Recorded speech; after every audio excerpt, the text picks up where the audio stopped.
다 같이 조용한 기도하심으로써 자비속 주간으로 예배를 하나님께 드리겠습니다.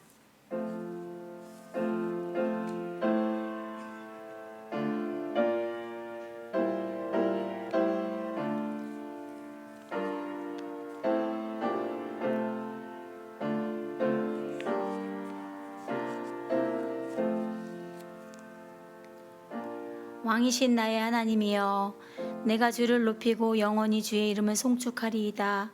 내가 날마다 주를 송축하며 영원히 주의 이름을 송축하리이다. 여호와는 위대하시니 크게 찬양할 것이라. 그의 위대하심을 측량하지 못하리로다. 대대로 주께서 행하시는 일을 크게 찬양하며 주의 능한 일을 선포하리로다. 아멘. 다 함께 찬송가 175장 부르시겠습니다.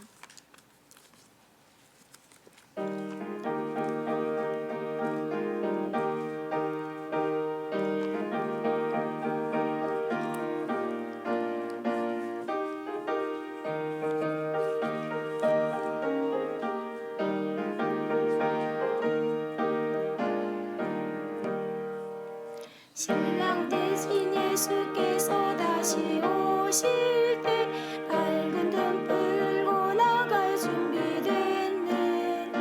그날 밤에 주님 맞이 등불이 준비됐느냐. 예비하라. 우리 신랑 예수 오실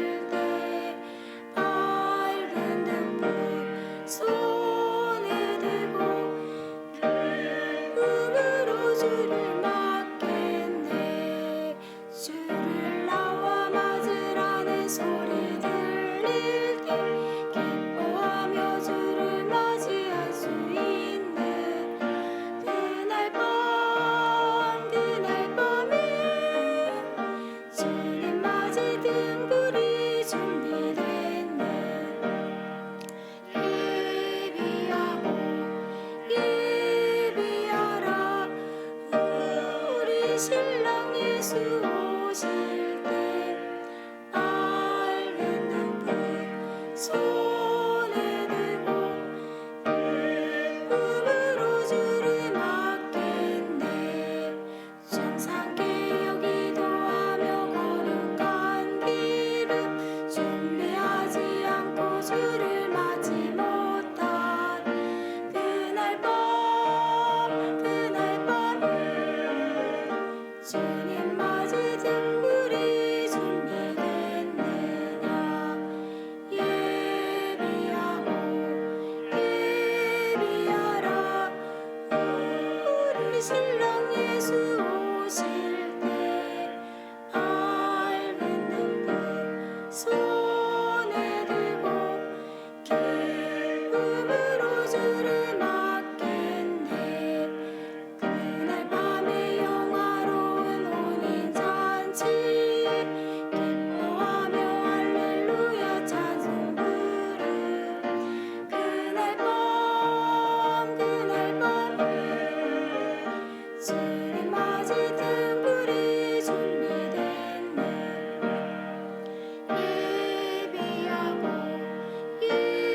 예비하라.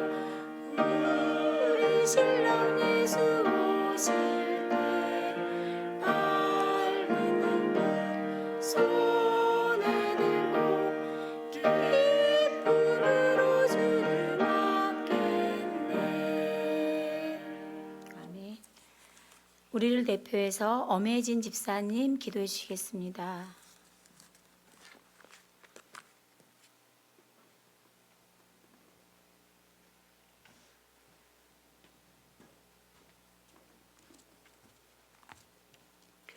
사랑의 하나님, 지난 3일간도 주님의 사랑과 보호하심 속에 살게 하시고 이 시간 주님 전에 나와 자비속 주간으로 예배드리게 하심을 감사드립니다.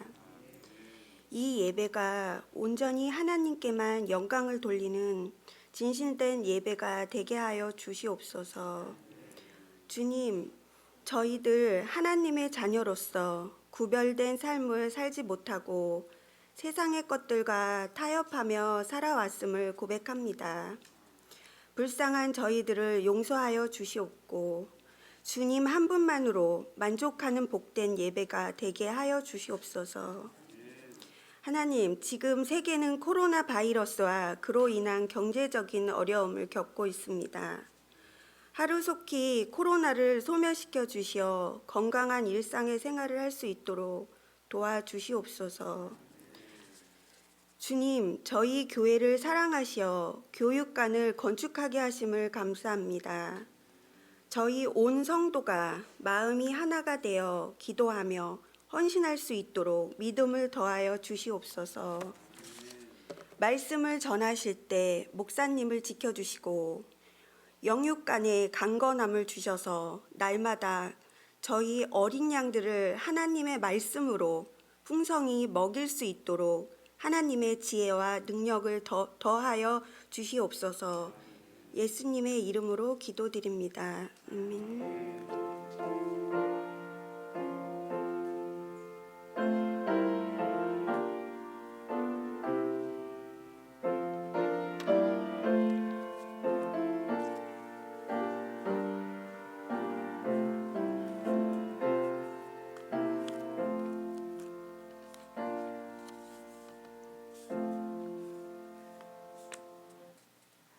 오늘 우리에게 주시는 하나님의 말씀은 요한계시록 1장 4절에서 8절 말씀입니다.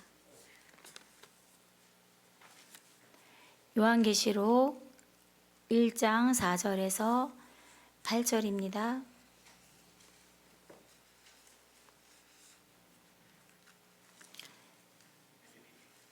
한 절씩 교독하시겠습니다. 요한은 아시아에 있는 7교회에 편지하노니 이제도 계시고 전에도 계셨고 장차 오시리와 그의 보좌 앞에 있는 7 영과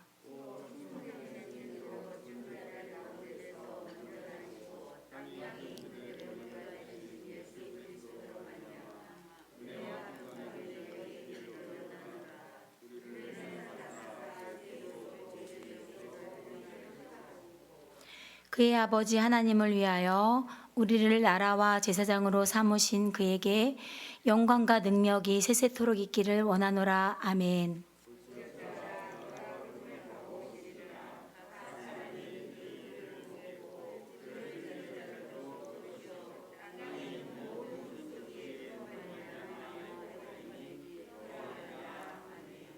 팔절은 다 같이 교독하시겠습니다. 주 하나님이 이르시되 나는 알파와 오메가라. 이제도 있고 전에도 있었고 장차 올 자요 전능한 자라 하시더라. 아멘. 자비속 속도원들의 특송이 있겠습니다. 특송 후 담임 목사님께서 재림하실 주님이라는 제목으로 말씀 선포하실 때 큰 은혜의 시간이 되시길 바랍니다.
주님 다시 오실 때에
언제 오실는지 한밤에나 낮에나 늘 깨어서 주님 묻는 손도 주의 영광 보겠네. 죄 안에서 우리 몸과 마음이 깨끗하게 되어서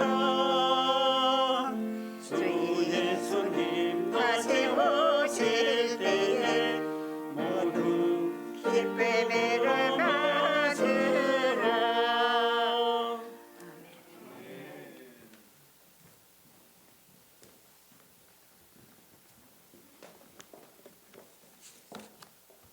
다 같이 기도하시겠습니다.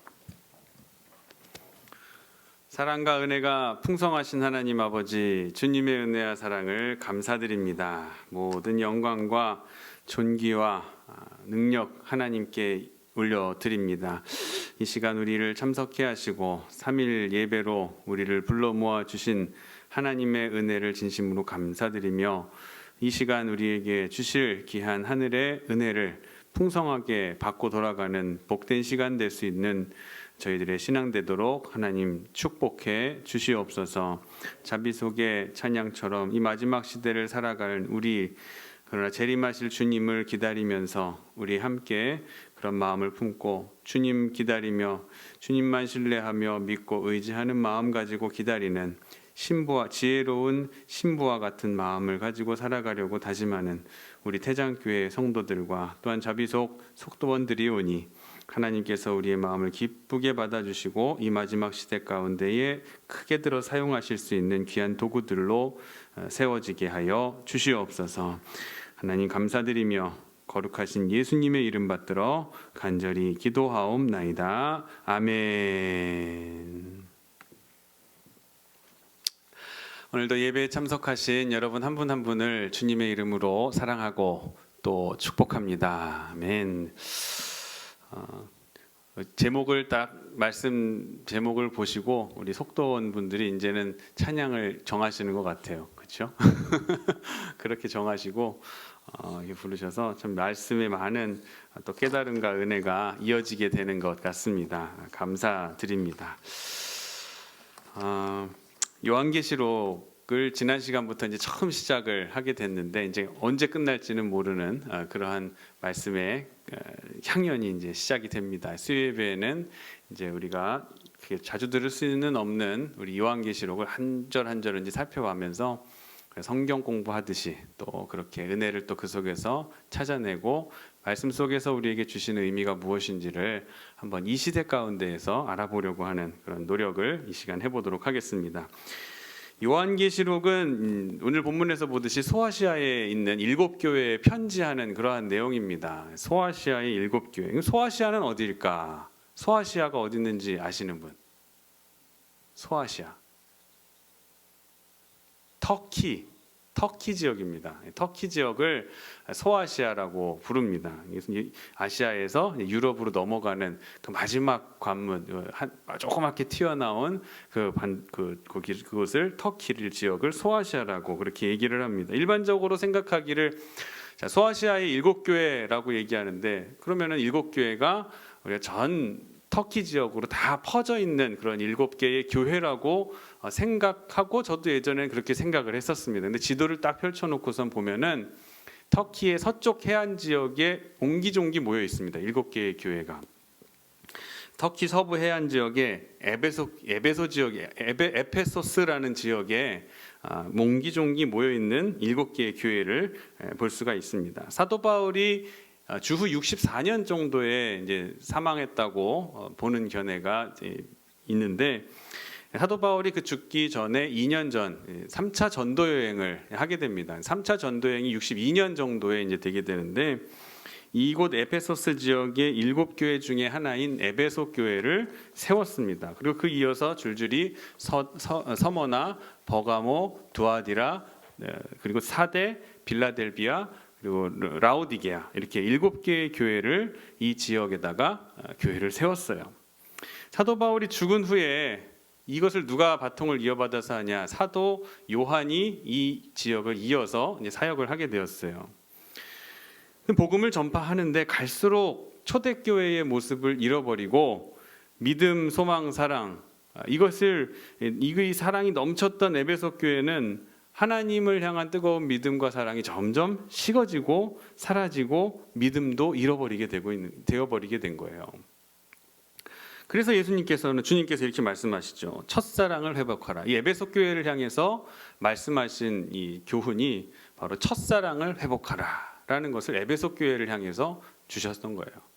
근데 이 말씀은 비단 에베소 교회만을 향한 말씀이 아니라 이 지역에서 지금 점점 그 황제의 명령에 의해 전국적으로 행해지던 압박이, 이 종교적인 탄압이 이제 가속화되고 있는 그런 속에서 처음에 열심을 자꾸 잃어버리고 세상으로 가는 사람들이 생겨나게 되고, 또 그러다 보니까 믿음도 약해지고, 그리고 곧 오신다는 주님이 언제 오실는지 잘 모르고 믿음의 1세대들이 점점 죽어가고, 그러니까 이 믿음이 점점 사라지고 있는 이 지역 가운데에서 이 첫사랑을 회복하라라고 이제 나머지 6개 교회뿐만 아니라 이것은 온 교회에게 주시는 그러한 메시지가 되게 된다는 것이죠. 오늘 우리 시대에도 주시는 메시지가 바로 첫사랑을 회복하라라는 그런 말씀인 거예요. 지난주에 이제 살펴본 3절까지의 내용은 서신을 들어가면서 요한계시록이라는 서신을 쓰면서 일반적인 머릿말입니다. 머릿말이고 요한계시록이 어떤 성격을 가지고 있는지, 지필 목적이 무엇인지, 그리고 저자가 누구인지, 그리고 요한계시록을 읽고 듣고 행하는 자에게 복이 있다. 말씀을 듣고 읽고 전하는 자, 행하는 자에게 복이 있는 사람이다. 모두 어떤 사람이 복이 있느냐? 말씀을 읽고 듣고 행하는 사람, 그 사람이 복이 있다라는 것을 지난 시간에 이제 말씀을 드렸죠. 4절부터 8절까지는 이 서신을 받는 이들, 즉 수신자들을 향한 축복, 그리고 예수가 누구인가, 예수님이 누구신가라는 것을 말씀해주고, 그리고 사도 요한 자신은 어떤 사람인가, 그것을 또 이야기를 해주고요.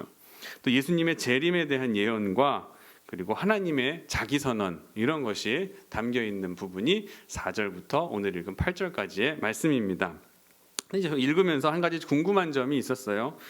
당시에 소아시아 지역에 여기에 나오는 7개의 교회만 있었을까? 7교회에다가 편지를 한다 그랬는데 편지를 받지 못한 교회들은 그럼 뭐예요? 소외된 교회, 여러 개의 교회가 있었을 거란 말이죠. 근데 이 중에서 그러면 7교회는 선택받은 교회냐? 그렇게 생각을 할 수가 있겠지만 그런 것은 아닙니다. 당시에 이 7교회 말고도 여러 개의 교회가 있었고, 그럼에도 불구하고 굳이 7개의 교회라는 7이라는 숫자를 채워가지고 이 편지를 보냈다, 수신자로 언급하고 있는 점이 무엇인가라는 것을 한번 생각해 보면은 요한계시록이 지난 시간에 말씀드렸듯이 묵시문학적 특징을 가지고 있다고 그랬어요. 묵시문학, 그것은 종말에 대한 생각을 가지고 있는 어떤 이미지와 또한 어떤 상징과 이미지를 통해서 이것은 저자만이 알고 있는 방법으로 해석해야만 그 뜻을 진짜로 알 수 있는 그러한 내용이 담겨 있는 것, 특징이 바로 묵시문학의 특징이라고 말씀드렸습니다. 그런 중에서 이제 7이라는 숫자가 무슨 상징을 하고 있느냐, 무엇을 가지고 있느냐라고 생각하면은 7이라는 숫자는 하나님의 창조 일수를 얘기하는 거죠. 일수에 나타난 대로 완전한 숫자를 이야기를 합니다. 7이 특별한 것은 이 7은 절대적인 완성을 상징하는 완전수이고 전체를 상징하는 보편적인 수를 얘기합니다. 그러니까 전체를 상징하기도 하고 그리고 보편적인 것이다. 완전한 수이다. 완전한 수이기도 하고 보편적인 것이기도 하고, 이 두 가지 의미를 함께 담고 있다라고 본다면 지금 전체적인 교회, 7교회가 아니라 전체적인 교회, 그리고 보편적인 교회, 많은 교회들에게, 다른 모든 교회에게 이 말씀과 동일한 말씀을 전해주고 있다라고 보는 것이 바른 해석이라고 할 수가 있는 거예요. 그러니까 상징이고 이것은 묵시문학적 특징을 가지고 있으니 7교회에다가 보냈다고 해서 7개의 교회에만 하시는 말씀이 아니라 이것은 보편적인 교회들, 그리고 모든 교회들에게 말씀하시는 하나님의 말씀이다라는 것, 주님의 말씀이다, 그런 메시지다. 그래서 이 교회들은 이 말씀을 궁극적으로 잘 보존하고 그리고 거룩하게 앞으로 완성되게 될 것임을 이 수신자들에게 알리기 위해서 굳이 의도적으로 7교회만을 수신자로 선정하게 된다라는 거예요. 또 한 가지 이제 궁금한 점은 여기 4절에 보니까 7영이 있다라고 했는데 여기서 7영이 무엇이냐?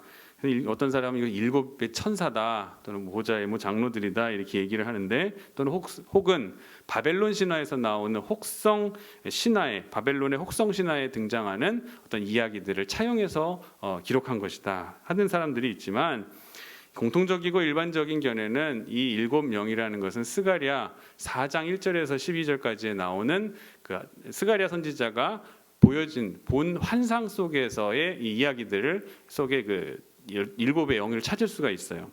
스가랴 4장 2절에 보면은 내가 보니 순금 등잔대가 있는데 그 위에는 기름 그릇이 있고 또 기름 그릇 위에는 7 등잔이 있으며 그 기름 그릇 위에 있는 등잔을 위해서 또 7 관이 있다. 이 스가랴 선지자가 봤는데 7 등잔이 있고 그 7 등잔을 위해서 7 관이 있었다. 그리고 여기에서 이제 그 7영에 대한 의미를 찾아낼 수가 있고, 또 오늘 본문 요한계시록 4절에 보니까 7영에 대한 상징을 찾을 수가 있죠. 7영이 어디에 있다고 나와죠? 보좌, 하나님의 보좌 앞에 존재하고 있다라는 것에 대해서 우리가 보면은 이 존재가 하나님과 동등된 존재라는 것을 보여주는 거예요. 그래서 여기 7영의 의미라는 것은 성령을 뜻하는 것입니다. 성령님을 이야기하는 거예요. 자, 그래서 7영은 성령님을 상징한다라고 생각하면서, 자, 바로 여기서 이제 7에 대한 그런 해석은 해결이 됐고요. 이런 본문을 통해서 우리가 얻을 수 있는 구체적인 그런 교훈이나 또 담겨져 있는 뜻이 무엇일까 한번 생각해보고 제가 깨달은 은혜를 여러분과 함께 나누도록 하겠습니다. 가장 좋은 것은 지금 여기 나오는 것은 가장 쉽게 찾을 수 있는 것은 5절부터 7절까지에 나와 있는 예수님에 관한 얘기예요.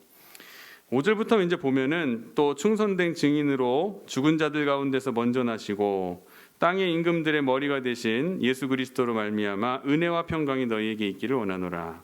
우리를 사랑하사 그의 피로 우리 죄에서 우리를 해방하시고라고 했어요. 지금 충성된 증인으로 하여금 예수님을 전하게 했다. 예수님을 증거해서 그분의 영광과 평강이 너희에게 전해지기를 요한이 원한다라는 거예요. 그러니까 이 충성된 증인은 지금 요한이라는 자기 자신을 얘기합니다. 자기 자신을 세워서 예수님을 증거하게 하셨다라는 게 5절의 말씀이에요. 이 충성된 증인은 바로 자기 자신 요한. 여기서 증인이라는 표현을 제가 말씀 중에도 몇 번 설명을 드렸는데, 이 증인이라는 표현 속에 순교자라는 의미가 담겨져 있다라고 말씀을 드렸어요. 순교자라는, 충성된 증인이 되려면 순교를 각오할 수 있어야 된다는 거예요. 순교자의 정신과 각오가 반드시 필요하다라는 거예요. 어영부영 대충 증인의 역할을 수행하려고 한다면은 어느 누구도 그 일을 결코 수행해낼 수가 없습니다. 증인이라는 것이 뭐예요? 내가 이 증언을 하고 난 다음에 불합리한 일을 당하더라도 내가 감수하겠다라는 그런 마음의 작정이 있는 사람이 증언을 하게 되는 거예요. 어떤 살인 사건이 일어났어요. 그 목격자가 유일한 사람인 저예요. 그러면 제가 그 일을 목격을 한 것을 본대로 증언을 해야 되는데, 그 살인한 사람의 그 칼이, 그 사람이 나중에 출소를 하거나 나를 해하면 어쩌지? 내가 이런 증언하면은 저 사람이 나를 해치면 나중에 보복을 하면 어쩌지? 이런 마음이 있다면은 제대로 된 증언을 할 수 있겠습니까? 증언은 그런 뜻이 담겨 있는 거예요. 내가 증언함으로 인해서 내게 어떠한 불합리한 또한 이 신체적, 정신적인 위협이 가해지게 되더라도 나는 그거 구애받지 않고 나는 이것을 본바대로 증언하겠다라는 그런 사실을 담고 있기 때문에, 자, 오늘 사도 요한도 증언한다라는 내가 증인이다라고 하는 말에 담긴 것은 나는 이것을 증언함으로 인해서 내가 죽더라도, 내가 순교하더라도 나는 달게 받아들일 자세가 되어 있습니다. 그런 뜻을 담고 있는 말씀인 겁니다. 증인이라는 것이 우리는 쉽게 얘기하잖아요. 예수님의 증인, 우리 모두 다 증인 됩시다 그러는데, 이 증인이라는 것은 그냥 쉽게 어영부영 대충해서 되는 것이 절대 아니라는 거예요. 제자, 증인 이런 곳에 담긴 뜻은 우리가 그 사람을 위해서 본바대로 증언했을 때 내게 이런 해하는 일이 오게 되더라도 내가 그것을 능히 감당할 만한 용기가 내게 있습니다라는 사람들에게 있어서 그것이 증인의 역할을 감당할 수 있게 된다는 것이죠. 우리나라 초기에 감리교 선교사님이 아펜젤러 선교사님이 있어요. 들어보셨을 거예요. 이 아펜젤러 선교사님이 1902년에 목포에서 열리는 성경 번역 그런 세미나, 성경 번역자 회의에 참석하려고 배를 타고 가던 중에 그만 목포 앞바다에서 풍랑을 만나서 배가 좌초되게 됩니다. 충돌 사고로 배가 난파되고 말았어요.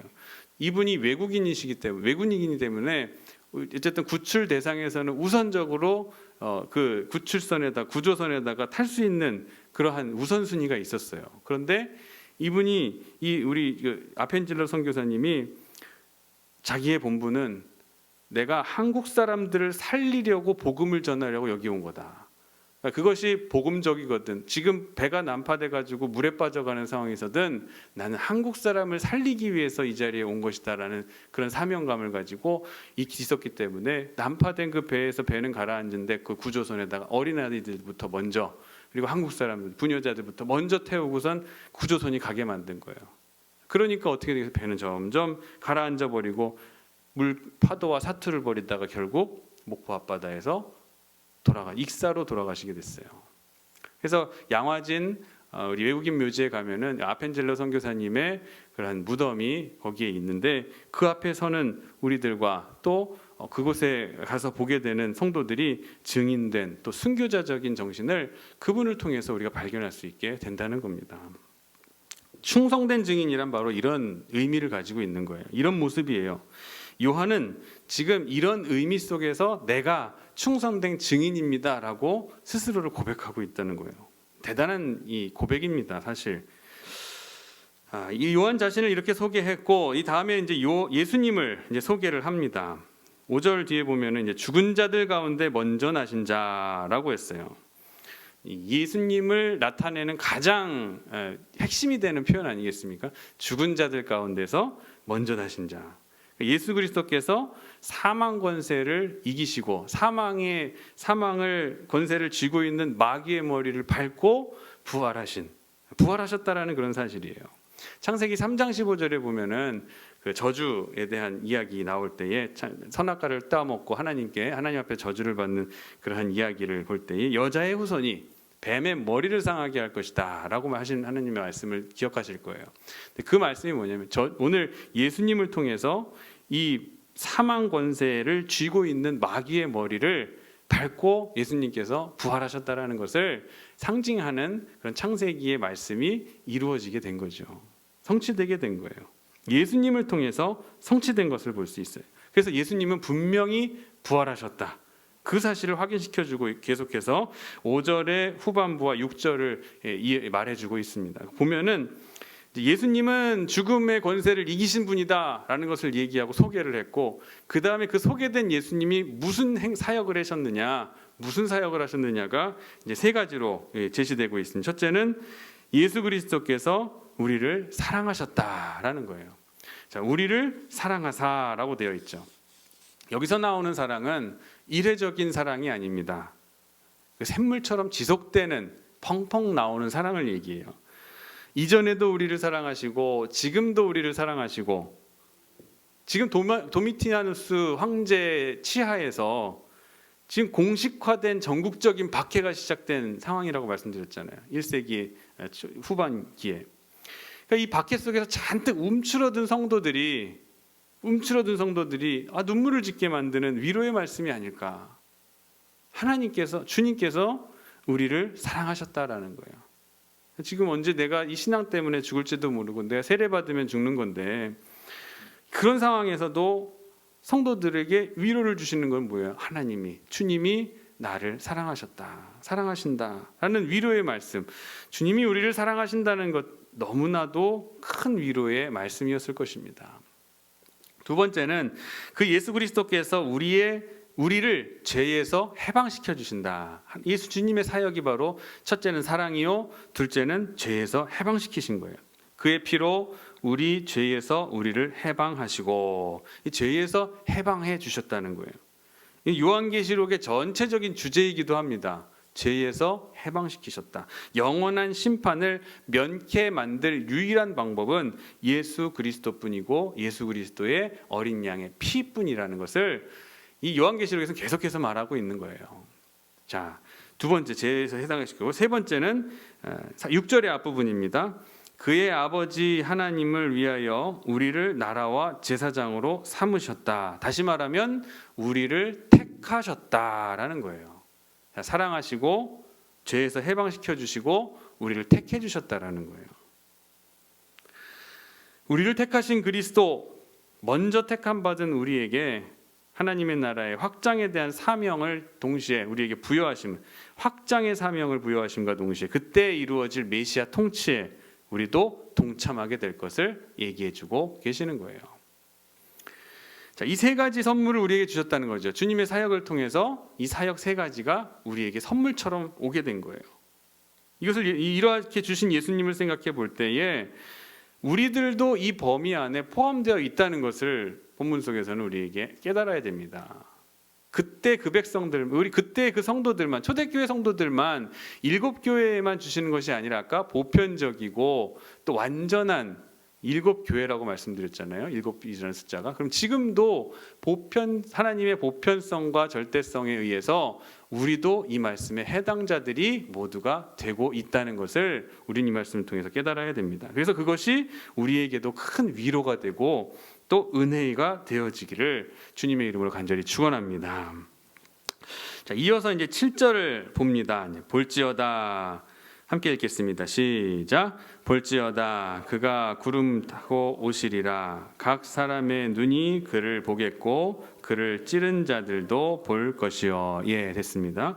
7절은 온 우주와 역사의 종지부를 딱 찍는 하나님의 마스터 플랜이 제시되고 있는 거예요. 이 말씀은 예수님의 재림의 양상의 한 측면을 우리에게 시각적으로 보여주고 있어요. 땅의 역사, 이 땅의 역사는 이러한 예수 그리스도의 재림으로 인해서 끝나고 이제 새 하늘과 새 땅이 열리게 된다라는 거예요. 옛날 말로는 이게 이제 신천지가 열리게 된다. 그런데 요즘 신천지라는 이 말 자체가 좀 너무 어느 한 특정 집단 종교의 사이비 종교 집단의 대명사처럼 여겨져 가지고 이름이 붙여져 가지고 요즘은 신천지라는 말을 사용할 수가 없죠.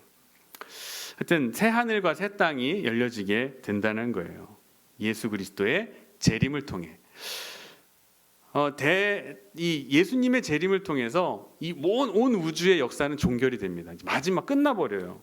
이건 성경이 말하는 진리예요. 이제 하나님의 통치하시는 새 하늘과 새 땅이 새롭게 열리게 되는데 우리 그 성도들조차도, 믿는 성도들조차도 이렇게 예수님의 재림으로 인해서 온 우주의 역사가 종결될 것이라는 것을 잘 믿지 못합니다. 그러면서 자꾸 과학의 이야기들을 의존하는 경향을 보여요. 과학에 근거한 종말에 더 관심을 기울이는 사람들이 많이 있습니다. 왜냐하면 지금 이 과학이 참 많이 발달해 왔기 때문에 우리가 몰랐던 것들에 대한 많은 발견을 하게 해주고 또 뭐 근원을 많이 밝혀주는 그러한 연구들이 많이 진행되기도 하지만 성경은 상대적으로 1세기 때 쓰여진, 오늘 이 요한계시록은 1세기 때 후반기에 쓰여진 것인데 2000년이 지난 지금의 현실과 너무 동떨어졌다라는 거예요. 그렇게 생각하고, 그래서 지금은 과학이 모든 판단과 삶의 절대적인 기준으로 지금 사람들에게 자리 잡고 있습니다. 사람들은 여러 가지 열린 생각으로 바라보고 있어요. 이 종말 따위는 없다. 아예 없다. 지금 우리가 누리는 이 역사는 영원히 계속될 것이다. 위기가 있지만 사람은 지혜가 있기 때문에 그 모든 위기들을 잘 극복할 것이다. 하면서 이게 이 마지막 때를 열린 결말로 보는 사람들도 있습니다. 또는 종말이 있다고는 하지만 예수님의 재림으로 인해서 종말이 아니라 어떤 다른 원인으로 인한 세상에 종말이 오게 될 것이다 라고 생각을 하는 사람들도 있어요. 예를 들면 어떤 식량 전쟁이 앞으로 계속되게 될 것이다. 식량으로 인한 이것이 식량이 무기화가 돼 가지고 이 식량을 얻기 위해서 서로가 싸우게 될 것이다. 또한 1990년대에 영화 개봉한 워터월드라는 영화가 있습니다. 그 영화는 남극과 북극이 북극에 있는 빙하가 지구 온난화로 인해서 모두 녹아내리게 되면은 이 모든 땅이 물에 잠기게 된다는 거예요. 노아의 홍수 때처럼 물에 잠기게 된다는 거예요. 그래서 인류가 멸망하게 될 거라는 거. 그런 가정하에 영화를 유명한 그 영화 배우가 등장하면서 히트쳤던 영화이기도 그렇게 하죠. 또 6,500만 년 전에 공룡이 멸종하게 된 원인은 소행성의 충돌로 인해서 지구에 거대한 먼지 이런 층이 생성되게 돼서 태양을 가로막게 되고 그로 인해서 많은 그때 당시 살던 공룡들이 다 멸종하게 된 거 아니냐. 앞으로도 그러한 일이 있을 거다. 소행성 충돌이나 뭐 해성의 충돌로 인해서 지구의 멸망이 분명히 오게 될 거다. 하여튼 이 사람들은 각종 가설을 세워서 이 땅 지구가 멸망하게 되고 우리의 인생이 멸망하게 될 거다라는 이 지구 종말에 대한 이야기들을 아주 흥미롭게 풀어가려고 하고 있습니다. 여러 가지 다른 곳에서 찾으려고 해요. 그런데 성경은 우리에게 그렇게 얘기하고 있지 않습니다. 성경은 우리에게 그렇게 얘기하고 있지 않아요. 과학적 연구를 하지 말고 우리가 살라 그런 것이 아니라 이 성경은 우리에게 분명히 얘기하는 것은 예수님의 재림으로 인해서 이 땅에 종말이 오게 될 것이라고 분명히 얘기하고 경고하고 있어요. 과학을 연구하고 또 환경을 보존하고 우주를 세밀하게 연구하는 것을 좋아해요. 어떤 사람들은 외계인이 와가지고 지구를 멸망시킬 거라고 그렇게 얘기하기도 하고요. 그런 가치들을 가지고 와서 중요한 것은 우리가 믿는 진리를 부정하게 만드는, 부인하게 만드는 데에 써서는 안 된다는 거예요. 있을 수 있어요. 뭐 외계인이 올 수도 있고 아니면 뭐 진짜 소행성 충돌이 올 수도 있고 뭐 엄청난 식량 전쟁이 있을 수 있고 핵 전쟁이 일어나서 인류의 얼마가 죽을 수도 있어요. 그런 일이 일어날 수도 있지만 그것이 끝이 아니라는 거예요. 끝이라는 것은 분명히 성경에서 말씀해 주시는 예수님의 재림으로 인해서만 끝나게 돼 있어요. 온 우주의 종말은 예수님의 재림 말고 다른 방법으로 끝난다는 것은 성경에 나와 있질 않아요.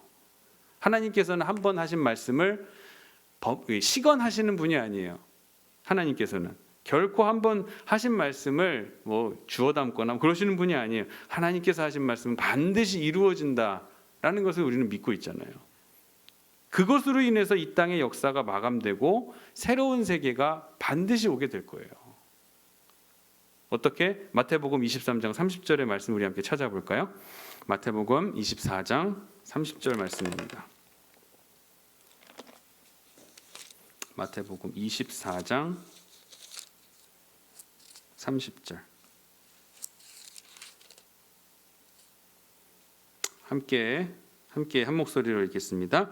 그때에 인자의 징조가 하늘에서 보이겠고 그때 땅의 모든 족속들이 통곡하며 그들이 인자가 구름을 타고 능력과 큰 영광으로 오는 것을 보리라. 아멘. 이 말씀이 반드시 이루어지게 될 거라는 거예요. 반드시 이루어질 겁니다. 이 세상의 끝은 식량 전쟁도 아니고 오존층이 구멍이 뚫려서도 아니고 저 빙하가 다 녹아서 이루어지는 것도 아니고 세상 끝에서는 소행성 충돌로 이루어지는 것도 아닙니다. 혹 그것이 일어난다 해도 절대로 그것은 마지막이 아니에요. 마지막 이 세상의 끝은 반드시 예수 그리스도의 재림으로서만 이루어지게 된다는 것을 분명히 성경은 말해주고 있어요. 하나님께서 말씀하신 테두리 안에서 이 진리에 대한 사도 요한의 고백처럼 아멘 주 예수여 속히 오시옵소서. 우리도 아멘할 수 있는 신앙이 되어야 된다는 거예요. 여러분 이렇게 혼란스럽게 다른 것을 불안해하지 마세요. 세상의 끝이 그렇게 오지 않습니다. 예수님 오시면 그때가 끝이에요. 오늘 예수님의 재림의 초점에 맞춰서 계속해서 말씀을 전해드리려고 합니다. 7절 한번 다시 보겠습니다. 볼지어다 시작. 볼지어다 그가 구름을 타고 오시리라. 각 사람이 눈이 그를 보겠고 그를 찌른 자들도 볼 것이요. 자, 아까 이 말씀을 통해서 반드시 세상의 끝은 예수님으로 인해서 끝나게 된다, 마무리되게 된다는 것이 진리라고 말씀드렸고 또 한 가지 7절을 통해서 깨달을 수 있는 내용은 예수님의 재림 때 양상이에요. 재림 때 어떤 모습인가. 자, 주목해야 되는 것은 각 사람, 모든 사람들의 눈이 그를 본다라는 거예요. 예수님이 오시면 모든 사람들이 그를 봐요. 누구조차도 예수님을 찌른 사람조차도. 찌른 사람들은 뭐예요? 죄인들도 본다는 거예요. 믿는 사람들만 예수님 다시 오시는 걸 보는 게 아니라 믿지 않는 사람들도, 죄인들까지도, 예수님의 존재를 부인했던 사람들까지도 모두가 다 예수님을 보게 된다는 거예요. 만인이 볼 수 있도록 재림하신다는 거예요.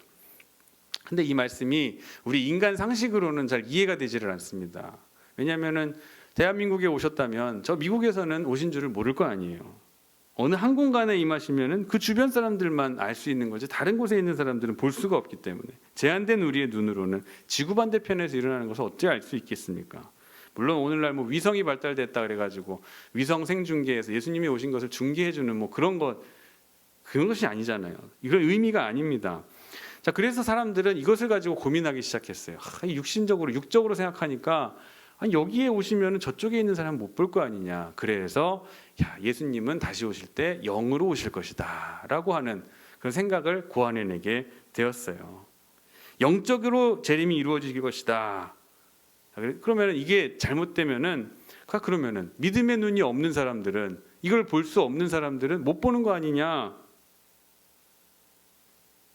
그렇잖아요. 내가 영이 잘못돼. 내가 다른 영을 만약에 다른 믿음의 눈이 없어서, 나는 믿음의 눈이 없어서 예수님 다시 오신 줄을 못 봤다면 그건 영적인 눈이 내가 열리지 못한 사람은 보지 못한다는 거잖아요. 재림을 인식하지 못하게 되잖아요. 이것 때문에 이단인들이 생겨나게 되는 겁니다. 이제 이미 오셨는데 당신 못 보셨어요?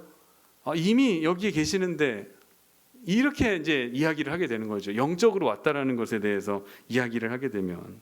그래서 성령 하나님께서 이미 두 번째 초림은 처음 오신 것이고 재림하신 두 번째 성령 하나님께서 오셨다라고 주장하는 신천지의 이만이나 아니면은 뭐 하나님의 교회의 그 안산홍 또는 장길자, 어머니 하나님이라고 부르는 장길자, 다 이제 하나님이라고 부르는 성령의 영을 받은 인간의 모습을 입은 사람을 하나님이라고 믿게 되는 거예요. 그래서 우리의 여기에 와야 그 눈이 뜨인다라는 거죠. 근데 성경은 그렇게 얘기하고 있지 않아요. 예수님이 오시면 모든 사람의, 각 사람의 눈을 통해서 예수님이 오신 것을 보게 된다 그랬어요. 그렇게 어느 단체에, 어느 집단에 한정적으로 주님이 오신다고 얘기하지 않았어요. 이것을 모르니까, 이게 기초적인 거죠. 아주 기본적인 것인데 이것을 잘 성경을 통해서 내가 읽지 못하고 확신하지 못하니까, 또 마태복음의 말씀과 요한계시록의 말씀을 교차해서 생각하지 못하니까 무슨 예수님을 영적으로만 오시는 예수님이라고, 재림을 그렇게 생각을 하고 성령의 하나님의 영을 받아서 우리의 예수가 되신, 우리의 어린 양이 되신 이만희를 또는 뭐 장길자를, 뭐 안산홍을 섬겨야 된다. 자, 인터넷 들어가 보니까 그 하나님의 교회 예배 드리는 거에 있더라고요. 그래서 제가 호기심에 한번 제가 들어가 봤습니다. 저도. 제 가관이에요. 엄청 많이 모였는데 거기서 설명하는데, 야, 어떻게 저걸 예배라고 설교를 듣고 있지? 그래서 제가 이제 따로 스크랩을 해놨어요. 나중에 또 한번 여러분들과 한번 보려고. 이 요한계시록 이야기를 다 이제 우리가 읽은 다음에 이 말씀이 진짜 우리가 배운 것과 맞는 건지, 저 사람들이 주장하는 게 진짜 맞는 건지, 얼마나 우매하고 성경을 한편으로만 해석, 한눈으로만 보고 해석을 하니까 그거를 알지 못하고 하여튼 이상한 의미로 그것을 해석하더라고요. 14만 4천에 해당해야지 그 믿음의 눈을 보고 이만희가 예수라는 것을 밝히 할 수 있다. 이렇게 얘기하는 것은 절대 성경적이지 않다라는 것을 여러분 꼭 잊지 마시기를 바랍니다. 성경 어느 곳에도 주님이 영적으로 재림하실 것이라는 말씀은 찾아볼 수가 없습니다. 그렇게 기록한 곳은 없어요. 각 사람의 눈이 구름을 타고 재림하시는 예수님을 보게 될 것이라고 분명히 전했어요. 믿음이 있는 사람, 믿음이 없는 사람 구분하는 게 아니고 심지어 주님을 찌른 사람들도 보게 될 것이라고 했어요. 죄인들까지도. 이때를 친히 말씀하신 마태복음 24장 27절부터의 말씀을 보면 예수님의 재림이 이렇다는 거예요. 번개가 동에서 나서 서편까지 번쩍임 같이 인자의 임함도 그러하리라. 주검이 있는 곳에는 독수리들이 모일 것이니라. 그날 환난 후에 즉시 해가 어두워지며 달이 빛을 내지 아니하며 별들이 하늘에서 떨어지며 하늘의 권능들이 흔들리리라. 그때 인자의 징조가 하늘에서 보이겠고 그때 땅의 모든 족속들이 통곡하며 그들이 인자가 구름을 타고 능력과 큰 영광으로 오는 것을 보리라라고 하셨어요. 그런가 하면 또 사도행전 1장에 보면은 하늘로 올려지신 이 예수는 하늘로 가신 그대로 너희에게 오시리라라고 했습니다. 이 제자들이 하늘로 올려지신 예수님, 승천하신 예수님을 바라보면서 멍하니 하늘만 쳐다보고 있었던 거예요. 그러니까 천사들이 왜 하늘만 쳐다보고 있느냐? 너희가 지금 올려가신 그 예수는 너희가 본 바 그대로 다시 오시리라라고 말씀을 하신 거예요. 천사가 그렇게 전해준 거예요. 이제 여러분 어떠십니까? 주님의 재림의 모습을 여러분 마음속에 그리셔야 돼요. 이게 예수님의 재림이 때가 이러한 모습이 있겠구나. 주님이 다시 오실 때에 육체를 가지신 예수님의 모습이 만인이 볼 수 있도록 오실 거예요. 많은 사람이 이에 대해서 의심하는 것은 시간과 공간의 제한성을 자꾸 생각하기 때문에 이것이 믿어지지가 않는 거예요. 그러나 우리가 성경 속에서 이런 시공간을 초월하시는 예수님의 부활하신 모습을 우리가 이미 봤습니다. 확인할 수가 있어요. 자, 사도 바울이 고린도전서 15장에서 어떻게 말씀했냐면은 부활하사 변화되신 신령한 몸이라고 했어요. 예수님의 몸을 부활하사 변화되신 신령한 몸. 그러니까 우리 이 신령한 몸을 지니신 분인데 예수님께서 돌아가시니까 예수님을 따르던 제자들이 자기들도 죽을까봐 문을 꼭꼭 잠그고선 나가질 못했습니다. 스승이 돌아가셨으니 섣불리 돌아다니다가 너도 그와 함께 있었던 자라는 이야기 듣고선 잡혀가면 또 자기들도 무서우니까 이제까지는 예수님 때문에 안전했는데 이제 예수님이 안 계시니까 지켜주실 예수님이 안 계시니까 문을 단단히 걸어 잠그고 방 안에 벌벌 떨면서 있었다는 거예요. 그런데 예수님께서 그 자리에 오셨어요. 근데 예수님께서 문 열고 들어오셨다고 성경이 얘기하지 않아요. 그렇잖아요. 예수님께서 야, 문 좀 열어줘라. 그러고선 부활하신 예수님이 몸으로 나타나셔서 보여주셨는데 문 열고 들어오신 것이 아니에요. 이것은 뭐냐? 시공간을 초월하시는 예수님의 다른 변화되신 신령한 몸이 우리의 생각과 우리의 이런 사고에서는 이해할 수 없는 그런 방법으로 나타나시고 보이신다라는 거예요. 자, 문 열어준 사람이 없다. 요한복음 20장 19절에 보니까 문 열어준 사람이 없어요. 잠긴 방 안에 있는 제자들에게 나타나셨다. 예수님의 몸은 우리와 같은 뼈와 살이 있지만 그래서 보이는 몸이지만 시간과 공간의 제한을 받지 않는 신령한 몸이시라는 것을 여러분 기억하시기를 바랍니다. 그래서 예수님께서 번개가 번쩍여서 동에서 서에서 번쩍인 같이 예수님의 재림이 그렇게 임하신다는, 번쩍이는 것은 어디서 번쩍이는지 잘 모르지만 그 번쩍임은 우리가 모두 다 볼 수 있게 되잖아요. 그것처럼 예수님께서 오시게 된다는 거예요. 그러므로 우리는 만인이 볼 수 있도록 우리가 내가 자다가 혹시 어디 운동하다가 예수님 오실 때 못 보면 어떻게 하지 걱정하실 필요가 없어요. 우리의 삶을 주어진 여러분들에게 삶을 열심히 맡겨진 사명을 감당하다가 보면은 어느 순간 예수님의 재림이 있을 때에 여러분들은 모두 여러분이 있는 위치에서 예수님을 보게 될 거예요. 오실 예수님을 보게 될 거예요. 그러니까 걱정하지 않으셔도 됩니다. 조금도 의심하지 마세요. 그리고 만약 이미 영으로 임하신 예수님이 여기 있다 저기 있다 해도 절대 이것은 성경에서 말하는 예수님의 재림의 방법이 아니라는 것을 분명하게 그들은 모르겠죠. 말해줘도 모르겠죠. 그렇지만 나는 알고 있어야 된다는 거예요. 여기 계신 분들은 오늘 요한계시록 1절부터 8절까지의 말씀을 배우셨다면은 이제는 결코 그들의 거짓된 주장에 미혹되어서는 안 될 거라는, 안 됩니다. 오직 육체로서 만인이 보는 가운데에서 영광스러운 모습으로 우리가 보는 이 땅의 어떠한 영광으로도 보지 못했던 모습으로 우리에게 오실 그 예수님의 재림을 소망해 가시면서 신앙생활을 꼭 굳건하게 하시기를 주님의 이름으로 축원합니다. 말씀을 맺겠습니다. 사랑하는 성도 여러분, 오늘 본문 요한계시록의 본문을 시작하기 전에 쓴 머릿말에 해당하는 부분의 말씀이에요. 여기서 무엇이 느껴지시는지 모르겠어요. 저는 여기에서 한번 1절부터 8절까지 한 3번을 읽어보니까 머릿말에서조차 이 요한의 확신이 느껴지는 거예요. 굳건하게 믿는 거예요. 이 사람은 본 거예요, 진짜. 나는 이것이 진짜다. 이 말씀들은 모두 사실이다. 이것은 진짜 하나님의 말씀이다. 라고 하는 확신이 막 느껴지는 거예요, 여기에서. 그런 확신에 찬 목소리로 지금 7 교회를 향해서 전하고 있는 요한의 모습이 보여집니다. 무엇에 대한 확신이에요? 예수 그리스도에 대한 확신, 그리고 그 예수 안에서 성도가 받을 복, 이미 받은 복, 그리고 앞으로 미래에 대한 강력한 이렇게 될 것이라는 확언, 약속. 이것이 요한이 정말 하나님에 대한 신뢰를 가지고 있었던 인물이구나라는 것을 느끼게 해주는 거예요. 알게 해주는 겁니다.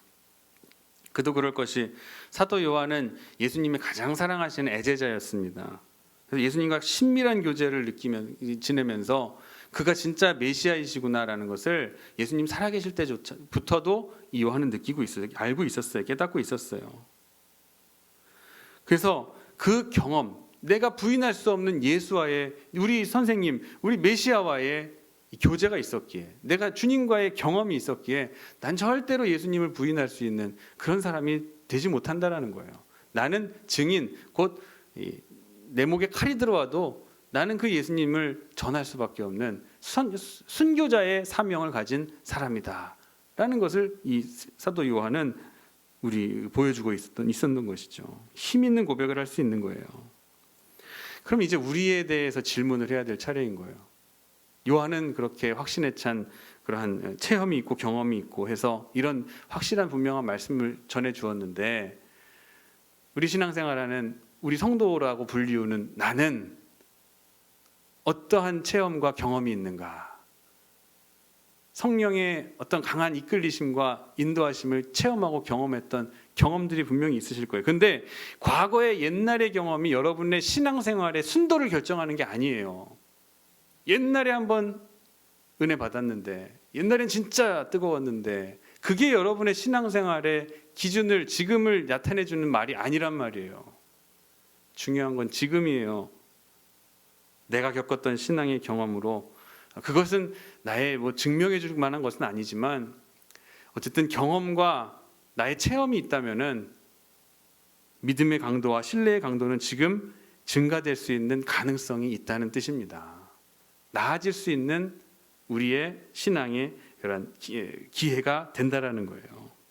어떤 상황에서든지 힘 있는 믿음의 고백을 할 수 있게 도와주는 건 체험이고 경험이 될 수도 있다라는 거예요. 그건 분명한 사실이에요. 하나님을 인정할 수밖에 없는 여러분의 믿음의 증표를 꼭 간직하시기를 바랍니다. 요한과 같이, 요한은 예수님께서 보여주신, 주님께서 보여주신 직접적인 지통 계시를 받아 그 말씀을 본 바를 적었지만, 우리도 그러한 하나님과의 이 경험, 이 교제, 이런 것이 있어야 된다는 거예요. 그러면 어떤 상황에서든지 시험거리가 있든 유혹이 있든지 간에 이 내가 가진 믿음을 담대하게 고백할 수 있는 증인으로서의 삶을 살아갈 수 있게 된다는 것을 꼭 기억하시고, 그런 믿음의 고백을 담대히 하실 수 있는 신앙인들이 되시기를 주님의 이름으로 간절히 축원합니다. 기도하겠습니다. 하나님, 감사를 드립니다. 지난 시간에 이어서 사도 요한은 확신에 찬 어조로 이 말씀을 읽고 듣고 지키는 자에게 복이 있을 것이라는 말씀을 선포해 주었습니다. 또한 세상 끝이 되게 될 예수님의 재림이 어떠한 모습으로 다가오게 될지를 우리에게 분명히 가르쳐 주셨습니다. 하나님께서는 결코 시건치 아니하시는 분이시고 말씀하신 것은 반드시 지키고 이루시는 분임을 우리도 요한과 같이 확신하며 살아갈 수 있게 도와 주시옵소서. 앞으로 계속해서 요한계시록의 말씀들을 깊이 살펴갈 때에 이 말씀이 2000년 전 소아시아 7교회에만 보내는 옛 편지가 아니라 오늘 마지막 시대를 사는 우리에게, 또 우리 태장교회를 향한 말씀드림을 받아들여 지혜를 얻는 시간이 되게 하여 주시옵소서. 감사드리며 거룩하신 예수님의 이름 받들어 간절히 기도하옵나이다. 아멘. 찬송가 180장 찬송하시겠습니다.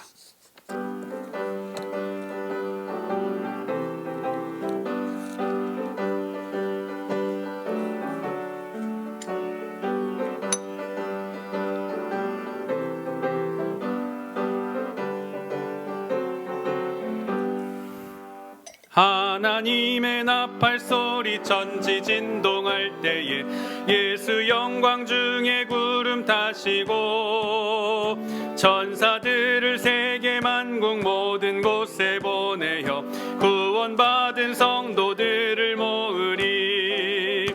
나팔 불 때 나의 이름 나팔 불 때 나의 이름 나팔 불 때 나의 이름 부를 때에 잔치 참여하겠네.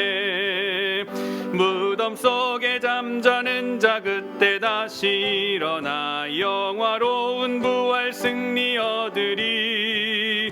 주가 택한 모든 성도 구름 타고 올라가 공중에서 주의 얼굴 배우리. 나팔 불 때 나의 이름 나팔 불 때 나의 이름 나팔 불 때 나의 이름 부를 때에 잔치 참여하겠네. 주님 다시 오실 날을 의리할 수 없으니 항상 기도하고 깨어 있어서 기쁨으로 보좌 앞에 우리 나가서도록 그때까지 참고 기다리겠네.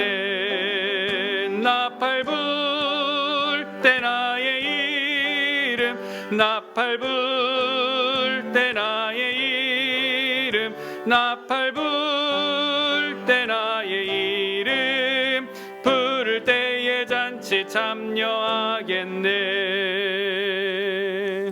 아멘. 이번 주일 예배는 추수감사 주일 예배로 드립니다. 2020년 한 해를 우리를 보호하시고 또 이끄시고 복 주신 하나님의 은혜에 깊이 감사하면서 하나님께 감사의 마음을 올려드릴 수 있는 복된 시간, 기회로 삼으시기를 바랍니다. 예배 때 감사상을 꾸미기 위한 재료를 뽑기를 다들 하신 걸로 알고 있습니다. 이미 가져오신 분들은 저 전도사님실에 교회학교 사무실에 이렇게 놔두신 분도 계신데 금요일 저녁까지 꼭 가져다 주셔야 토요일 날 세팅을 하고 예쁘게 꾸미는데 재료로 사용될 수가 있을 겁니다. 궁금하신 점은 우리 강정매 집사님한테 전화를 해서 문의해 주시면 되겠습니다. 어제 우리 교육관 성면 철거를 했습니다. 천장에 붙어 있는 성면 그 타일 같은 거를 싹 그냥 먼지 하나 나가지 못하도록 전문가들이 와서 벽에 다 비닐 치고 바닥에다도 비닐 치고 하면서 다 철거를 깨끗하게 했고 이제 곧 이 교육관 펜스 치고 철거가 들어가게 될 것 같아요.